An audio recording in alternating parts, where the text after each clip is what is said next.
Ele é considerado o homem mais rico da história moderna, um dos maiores empreendedores de todos os tempos. John Davison Rockefeller foi um dos primeiros e maiores empresários da era industrial.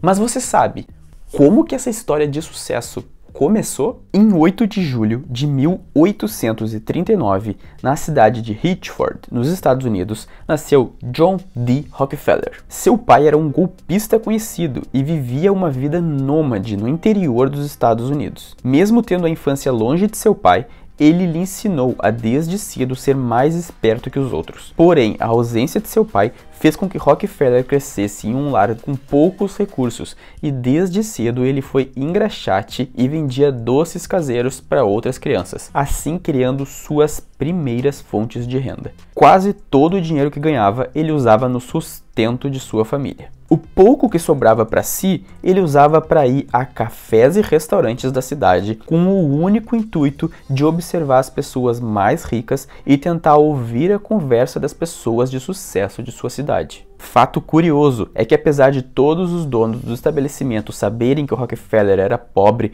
ele não podia ser expulso dos locais caso consumisse algo. Sabendo disso, John pedia sempre unicamente uma xícara de café para poder permanecer no mesmo ambiente que as pessoas que ele gostaria de observar. Fazendo isso, além de aprender os costumes e regras de etiquetas, John começou a notar os padrões de comportamento dos ricos e poderosos. Enquanto ainda era jovem, as grandes paixões de John foram a música e os números. Foi na Central High School de Cleveland que ele decidiu seguir carreira como contador. Aos 16 anos de idade, ele conseguiu seu primeiro emprego como assistente em um escritório. Em 1859, Rockefeller abriu seu primeiro negócio, um atacado de alimentos, em sociedade com seu colega, Maurice. 4 anos depois, os dois decidiram mudar de ramo e se associaram ao químico Samuel Andrews para construir uma refinaria de petróleo na cidade de Cleveland. A refinaria foi inaugurada em 1863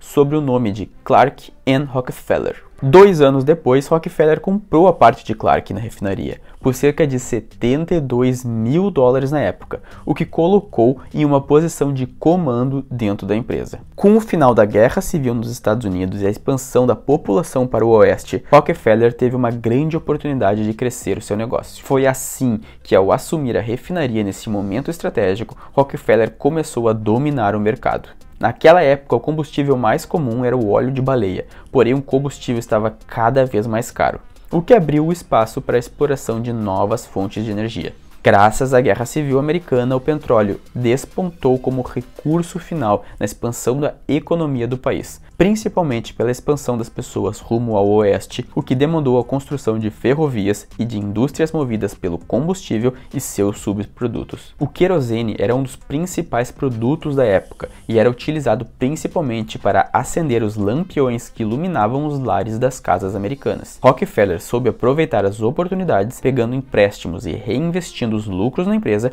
Dessa forma, Rockefeller em poucos anos se tornou o proprietário da maior refinaria de petróleo do mundo. Em 1868, a refinaria de Rockefeller era a maior refinaria de combustível fóssil do planeta. Em junho de 1870, John abriu uma nova empresa, a Standard Oil, que nos anos seguintes se tornaria a administradora de praticamente todas as refinarias e transportadoras de petróleo dos Estados Unidos. Foi nessa época que John Rockefeller começou a aplicar técnicas agressivas para eliminar todos os seus concorrentes, se tornando o primeiro grande monopolista do século. Ele começou fundando uma parceria com outros produtores de petróleo, a Companhia de Melhoramento do Sul, empresa que visava criar um cartel para controlar o preço do frete para o transporte de petróleo. Após protestos de produtores independentes, Rockefeller acabou recuando da iniciativa, mas isso não diminuiu o ímpeto de Rockefeller, que continuou comprando refinarias concorrentes e pressionando por descontos no embarque de seu petróleo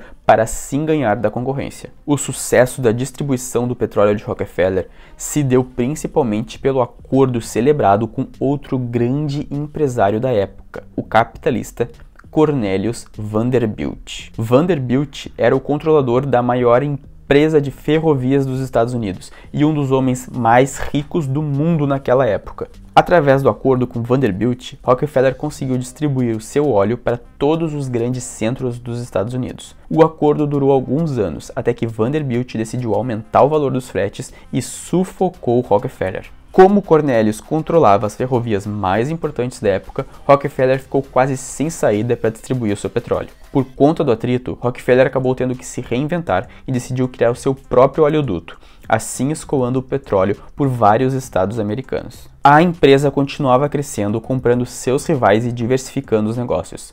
A Standard Oil produzia desde vaselina até gomas de mascar, além de trabalhar com sua própria rede de fornecimento e oleodutos. Assim, no final da década de 1870, a companhia já era responsável por 90% do petróleo refinado e comercializado nos Estados Unidos. Quando questionado sobre as controvérsias práticas de sua empresa, ele respondia: "Em um negócio tão grande como o nosso, algumas coisas passam sem a nossa aprovação, mas corrigimos logo que chegam ao nosso conhecimento." Em 1882, os advogados de Rockefeller criaram uma forma inovadora de centralizar o controle de várias empresas que formavam um império do empreendedor.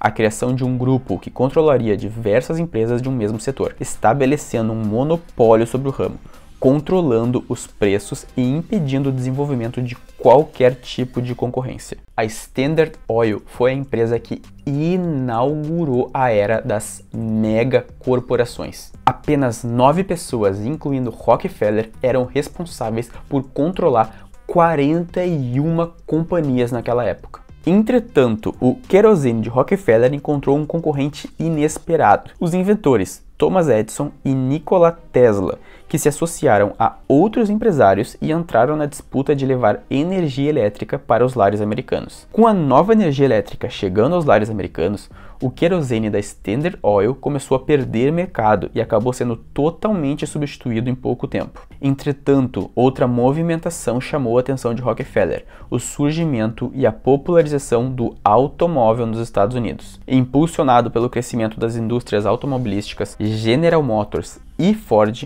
Rockefeller começou a trabalhar intensamente para melhorar um subproduto do petróleo, que era praticamente descartado por ser muito perigoso e volátil: a gasolina. Foi percebendo o surgimento e crescimento do automóvel nos Estados Unidos que Rockefeller decidiu inundar o mercado americano com a gasolina da Standard Oil, levando assim o seu império a um novo patamar. Foi nessa época que Rockefeller cresceu a ponto de ter mais de 100 mil funcionários sob o seu controle. Nessa época também Rockefeller expandiu seu império para a Europa, tornando-se a empresa dele uma das primeiras multinacionais do mundo. Na década seguinte, Rockefeller expandiu seus negócios para a exploração e transporte de minério de ferro, entrando assim em rota de colisão com outro grande magnata daquela época, Andrew Carnegie, o magnata do aço americano. Carnegie é considerado o segundo homem mais rico da história moderna, e naquela época ainda era considerado o homem mais rico da história. Na época, o poder da empresa criada por Rockefeller chegou a ser considerada como invencível.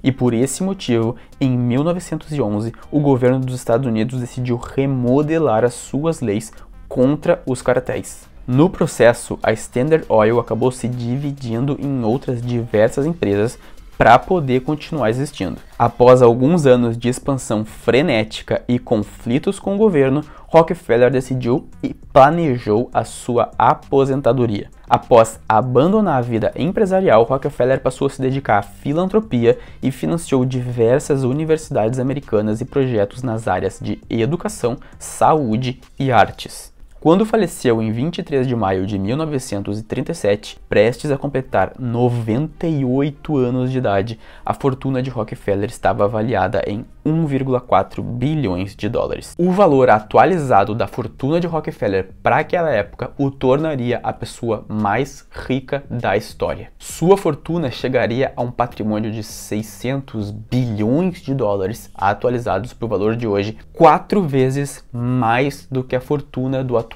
homem mais rico do mundo, Jeff Bezos. A história de Rockefeller mostra como o empreendedorismo transformou a vida de um pobre garoto no homem mais rico de toda a história. E aí, curtiu a história de sucesso de John Rockefeller?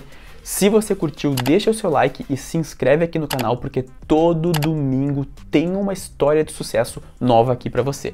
Um forte abraço e até a próxima.